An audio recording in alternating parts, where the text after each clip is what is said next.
If you have a financial advisor, I'm going to show you step by step how to figure out if you are in good funds or bad funds.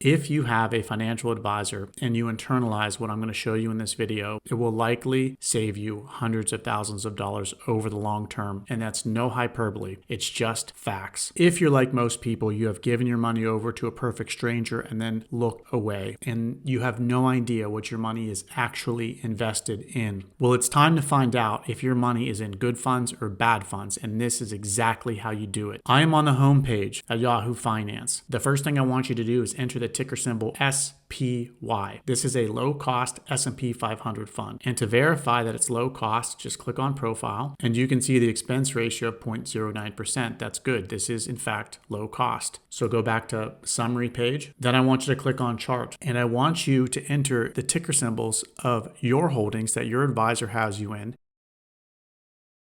to a low-cost fund. You click the comparison tab. I entered 3 funds that advisors had my clients in, clients that I'm now doing one-on-one coaching with. These are real funds that advisors had them in for years. AGTHX, BUFIX, PRBLX. Then I want you to compare over, say, a 10 or 12 year period, the performance of the funds your advisor had you in to a low-cost S&P 500 fund. So we'll go back to, we'll say 2015. We'll go back just 10 years. And then we'll go January and then click apply. And this is where the rubber's going to meet the road. This is where you're going to see really what's going on with your money. You can see the S&P 500 is up 236% compared to these really high cost, underperforming, actively managed mutual funds. And then you're going to have to ask yourself, how much longer do you want to be in these funds and how much longer do you want to pay someone 1% a year to manage your money? If you want to go back a little further, you can. Let's go back to 2012 because the gap will most likely widen. Going back to 2012, the S&P 500 fund, the low cost, really good fund to put your money in, is up 426%. And you can see the massive underperformance of these actively managed mutual funds. Also, to learn more about what your money is actually in, you could put in the ticker symbol of your fund to learn what your money is in. So this is a fund that a client was put in by a financial advisor. You can click on profile and you can look at the fees and expenses, 0.81%, 0.81%. This is very expensive and there is a lead fund manager. So we know this is actively managed. If you are in an actively managed mutual fund, you are likely underperforming. These internal fees suppress the share price of the fund over time, and the vast majority of actively managed mutual funds underperform. If you're in these funds, you need to take action. You need to get out of them and get into low-cost funds and even consider managing the money on your own and avoiding the 1% fee you're paying to your advisor every single year. I hope this video helps and I hope to see you back soon.